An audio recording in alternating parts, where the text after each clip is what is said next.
Bienvenidos hermanos y amigos. Damos gracias porque otra vez nos dejas entrar en tu hogar. La enseñanza del día de hoy, otra enseñanza más de la serie Vengo Pronto, se titula hoy ¿Por qué seguir a Cristo? La verdad es que hay tantos motivos para seguir a Cristo. Son tantos que no entendemos a veces por qué las personas se resisten a seguirle. Pero hoy vamos a ver algunas de ellas. Sí, todos hemos tenido un padre y lo que más recordamos es que él era nuestro héroe. Queríamos ser como él. Creo que fuimos diseñados para aprender más por la vista que por lo que oímos. Y es por eso que nos cuesta creer cuando lo que tenemos que creer no lo vemos. Esa es la dificultad para hacer de Cristo nuestro héroe. Y es por eso que tenemos que pedir por un don de fe para creer más de lo que hemos creído hasta ahora. El ser humano desarrolla la necesidad de tener modelos, y cuando los padres no están presentes, estos modelos son reemplazados por alguien. Muchas veces se convierten en modelos virtuales o de las tiras cómicas. Es decir, no hay una relación bilateral con ellos, lo que a largo plazo produce un vacío en el individuo, y ese vacío va a perdurar hasta que no encuentre quien lo llene. Este mensaje habla de cómo llenar ese vacío. Y vamos a nuestro primer punto de por qué seguir a Cristo. Y nuestro primer punto es porque Él es Dios. El libro de Juan dice: en el principio era el Verbo, y el Verbo era con Dios, y el Verbo era Dios. Cristo ha existido desde el principio. La palabra verbo aquí se refiere a Cristo Jesús. Él era con Dios y Él era Dios. El libro de Juan continúa diciendo, allá en el capítulo 10, dice: yo y el Padre uno somos. Es bien evidente esta afirmación que Jesús hace, revelándonos o revelándose Él mismo como el Hijo de Dios. Continúa el libro de Juan allá en el capítulo un poquito más adelante, el versículo 37, dice: si no hago las obras de mi Padre, no me creáis. Mas si las hago, aunque no me creáis a mí, creed a las obras, para que conozcáis y creáis que el Padre está en mí y yo en el Padre. Jesús lanza un desafío a los judíos que le seguían, diciéndoles que si no le creían a Él, que le creyeran a los milagros que Él hacía, como una evidencia de la labor que el Padre le había encomendado. Y esa labor, esa misión de Cristo Jesús era restaurar al hombre y restaurar la relación del hombre con su Creador. Miremos lo que dice el libro de Juan más adelantito. Dice en el capítulo 14: ¿no crees que yo soy en el Padre y el Padre en mí? Las palabras que yo os hablo, no las hablo por mi propia cuenta, sino que el Padre que mora en mí, Él hace las obras. Aquí Jesús le revela y confirma nuevamente la obra que Él tenía en la tierra, y por voluntad de su Padre. Él vino obedeciendo la voluntad de su Padre. ¿Cuál era la voluntad del Padre, del Creador? La voluntad del Creador era restaurarnos y restaurar la relación del hombre con Dios. Miremos lo que dice el libro de Mateo, en el capítulo 16. Esta es una historia que sucede en Cesarea de Filipo, y los discípulos le preguntaron al Señor, y Él respondió aquí, como está en el libro de Mateo 16. Dice: respondiendo Simón Pedro dijo: tú eres el Cristo, el Hijo del Dios viviente. En este pasaje Jesús les pregunta a sus discípulos: ¿y vosotros quién decís que yo soy? Y Pedro contesta esto, porque Pedro le había visto realizar los milagros que solo Dios podía hacer. Pedro había convivido con Jesús por estos 3 años de ministerio, y él estaba absolutamente convencido de que solo Dios podía hacer lo que su Jesús, su líder, hacía. El libro de Colosenses nos confirma también a través de la pluma del apóstol Pablo, dice, porque en él habita corporalmente toda la plenitud de la deidad. ¡Wow! Es el apóstol Pablo ahí, dirigido por el Espíritu Santo, quien escribe estas palabras acerca de Cristo Jesús, que en él habitaba toda la plenitud de Dios. Más adelante el libro de Hebreos nos confirma de esta manera, hace una descripción preciosa, dice, el cual, siendo el resplandor de su gloria, hablando de Jesús, y la imagen misma de su sustancia, y quien sustenta todas las cosas con la palabra de su poder, habiendo efectuado la purificación de nuestros pecados por medio de sí mismo, se sentó a la diestra de la majestad en las alturas. ¡Wow! Esta es una descripción preciosa que hace el autor del libro de los Hebreos. Está diciendo que Dios mismo es la imagen y la sustancia del Creador y quien sustenta todas las cosas con la palabra de su poder. Y esto nos lleva a nuestra segunda idea en este mensaje. Nuestra segunda idea es, ¿por qué seguir a Cristo? Seguimos a Cristo porque Él es el camino. Sí, Cristo Jesús es el camino. Miremos lo que dice el libro de Juan. Dice, Jesús le dijo, yo soy el camino y la verdad y la vida. Y nadie viene al Padre sino por mí. Es una afirmación bien interesante la que hace Jesús aquí. Dice, podemos entender que la idea de camino es la idea de una senda por donde nosotros tenemos que ir a algún lugar. Para tomar un camino tendremos que saber a dónde vamos. Nunca nos subimos al auto y decimos vamos a tomar tal camino o tal calle si no sabemos exactamente hacia dónde nos dirigimos. Y ese es parte de lo que aquí ocurre. Para tomar un camino tendremos que saber a dónde vamos. Si no sabes a dónde vas, lo más posible es que no sepas qué camino tomar. Este es un argumento que surge en las personas que resisten a seguir a Cristo. No saben exactamente por qué seguir a Cristo, porque no saben exactamente hacia dónde se dirigen. La razón es que ellos al no saber hacia dónde se dirigen, piensan que no tienen por qué tomar el camino que Cristo les ofrece. El propósito del Creador al enviar a su Hijo al mundo fue mostrarnos el camino a Él. Ya que su Hijo nos mostró al Padre, luego ya sabemos hacia dónde vamos y que es su Hijo el camino al Creador. Miremos lo que dice el libro de los Hebreos allá en el capítulo 10. Dice, así que hermanos, teniendo libertad para entrar en el lugar santísimo por la sangre de Jesucristo, por el camino nuevo y vivo que Él nos abrió a través del velo, esto es, de su carne. Este pasaje nos deja saber que el camino es revelado a través de la sangre de Cristo, el nuevo pacto para la humanidad, y fue ganado en la cruz cuando por Él podemos entrar al lugar santísimo. Ustedes saben que cuando Cristo murió, en ese momento el velo del templo se abrió, indicando que todo aquel que creyera en Cristo Jesús podía entrar al lugar santísimo. Miremos lo que dice el libro de Lucas. Dice así, en el capítulo 1, dice, para dar luz a los que habitan en tinieblas y en sombra de muerte, para encaminar nuestros pies por caminos de paz. Después de leer este pasaje de Lucas, no tenemos ninguna duda de que tan pronto conocemos al Señor, nuestros pasos comienzan a tomar un sendero diferente, pues ya sabemos hacia dónde nos dirigimos y ha puesto eternidad en el corazón de ellos, dice el libro de Eclesiastés.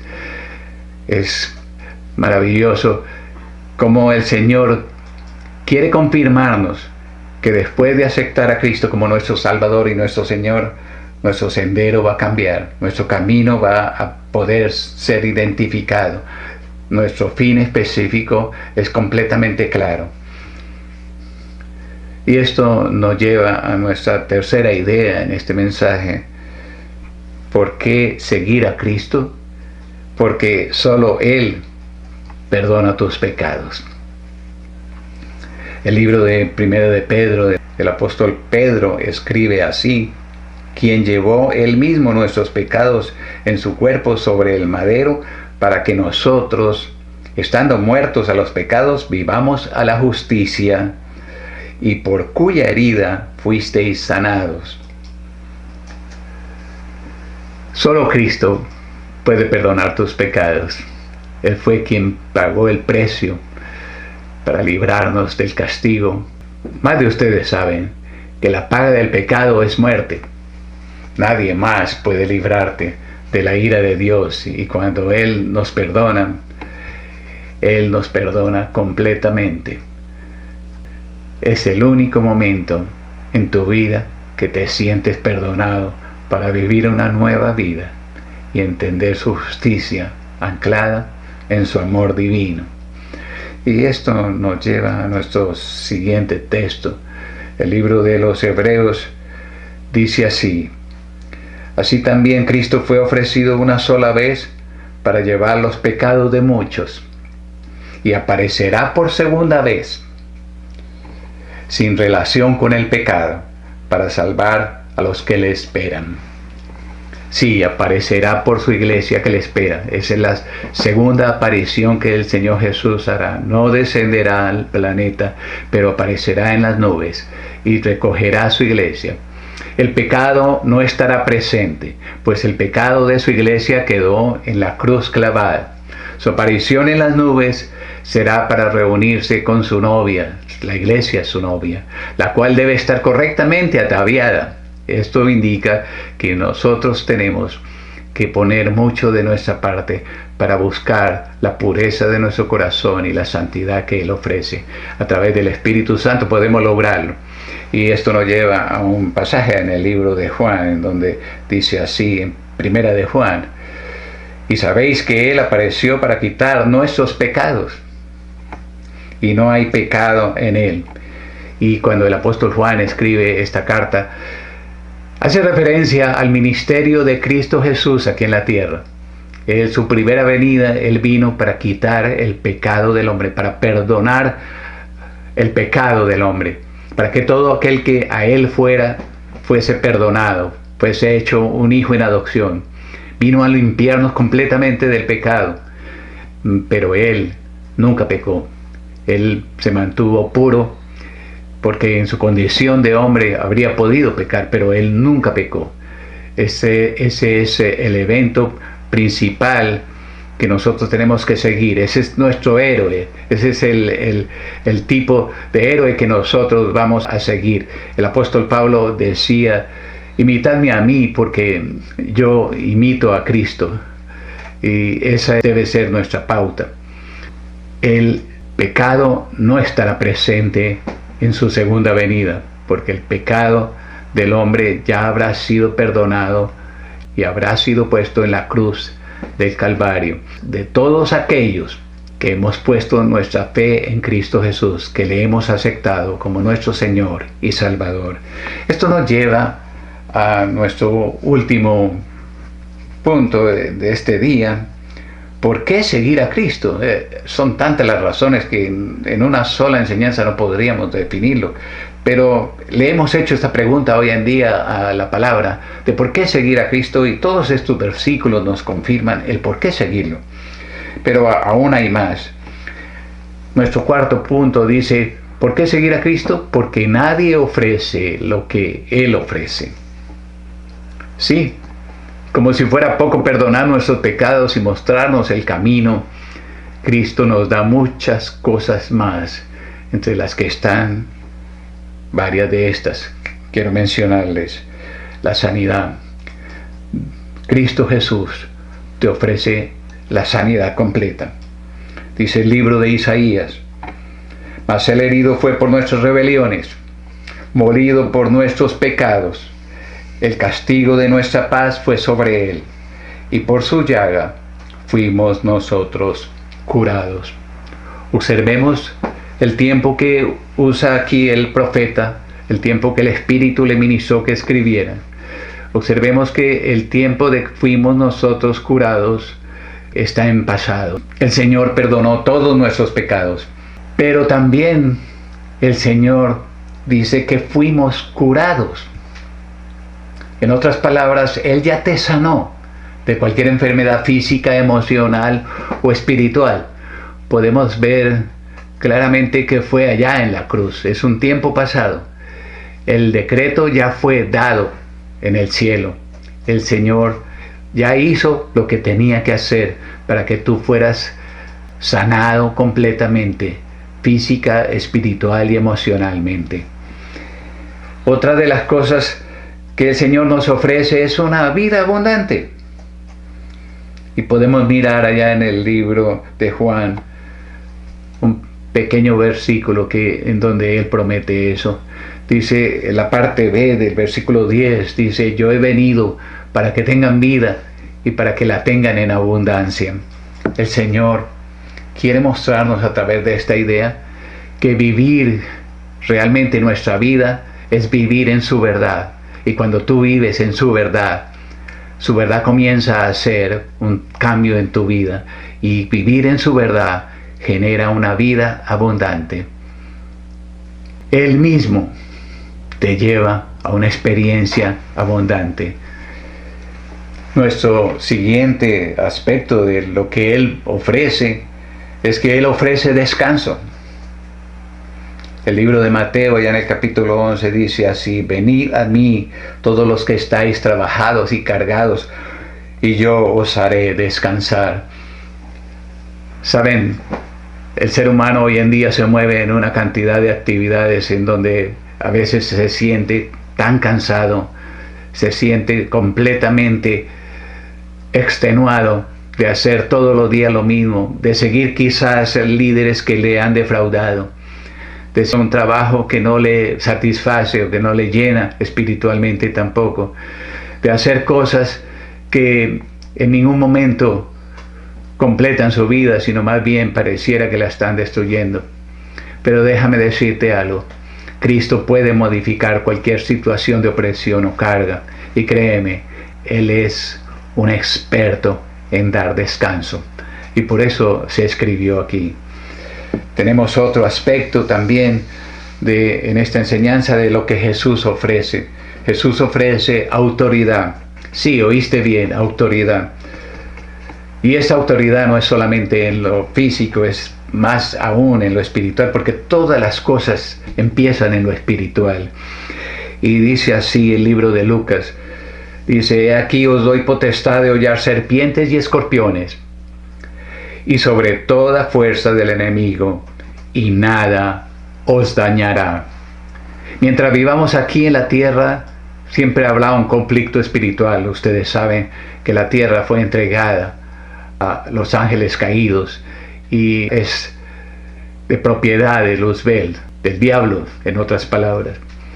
Nosotros vivimos aquí, pero cuando vivimos bajo la cobertura de Cristo Jesús nos ofrece protección y nos da la salida para vivir lejos de la opresión del enemigo.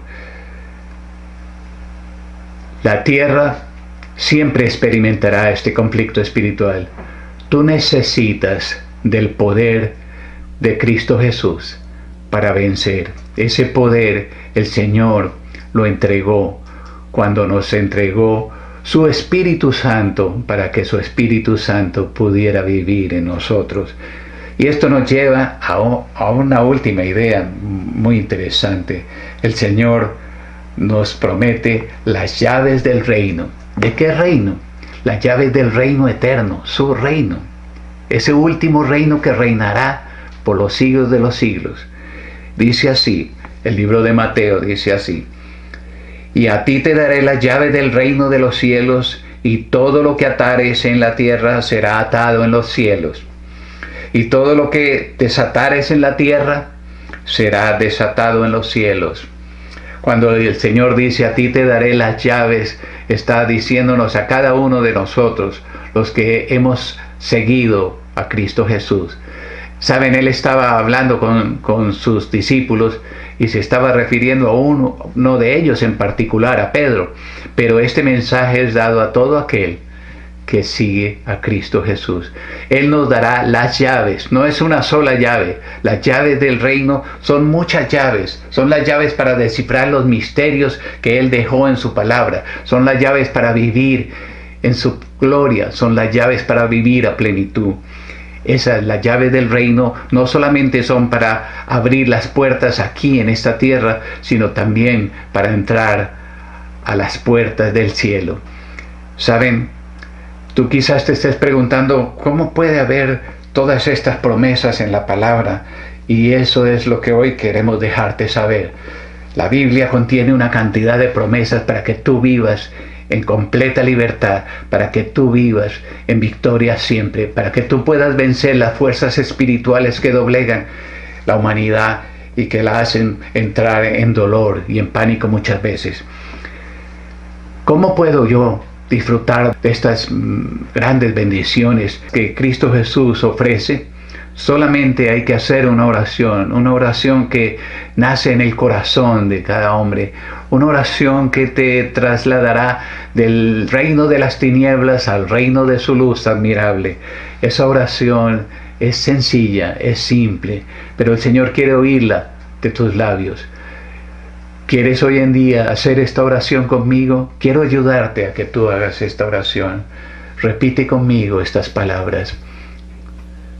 Bendito Señor Jesús, reconozco que eres el Hijo de Dios, que cuando morías en esa cruz, allá en el Calvario, estabas ofreciendo salvación y vida eterna. Acepto y recibo esa salvación. Te acepto y te recibo como mi Salvador y mi Señor. Gracias por perdonar mis pecados. Me arrepiento de ellos hoy. Gracias por poner tu Espíritu Santo en mí. Ahora ya nunca estaré solo. Y gracias por escribir mi nombre en el libro de la vida. Amén. Si tú hiciste esta oración en este día, salvación ha descendido a ti. El reino de los cielos se ha acercado hoy en día a ti. Y tú ya nunca serás el mismo. Tú comenzarás a vivir ahora bajo el plan de Dios, con sus bendiciones, con su protección, con su palabra, y siempre, siempre te sentirás protegido por su presencia continua sobre ti. El Espíritu Santo guiará tu vida y ahora podrás discernir entre la verdad de Cristo Jesús y las mentiras que ofrece el mundo y todo lo que en él hay. Ahora comenzarás a estar protegido. Vida eterna vendrá a ti, porque se cumplirá esa palabra que hay en Eclesiastés y ha puesto eternidad en el corazón de ellos. Quiero decirte, Dios va a comenzar a bendecirte y déjame hacer una oración por ti. Bendito Señor, para todos aquellos que hicieron esta oración en este día, Señor, desciende tu protección divina. Desciende, Señor, ángeles del cielo que acampen alrededor de ellos. Llévalos, Señor, por el camino de leer tu palabra y de comprender los grandes misterios que tú dejaste aquí, que son para cada uno los que hemos seguido tus pasos. Bendícelos, guárdalos, protégelos y pon en ellos esperanza y pon en ellos la seguridad de la eternidad. Gracias te doy, Señor, por sus vidas en Cristo Jesús. También hoy en día quiero orar por todos los hermanos, por toda la iglesia, por todo el departamento hispano de nuestra grande iglesia.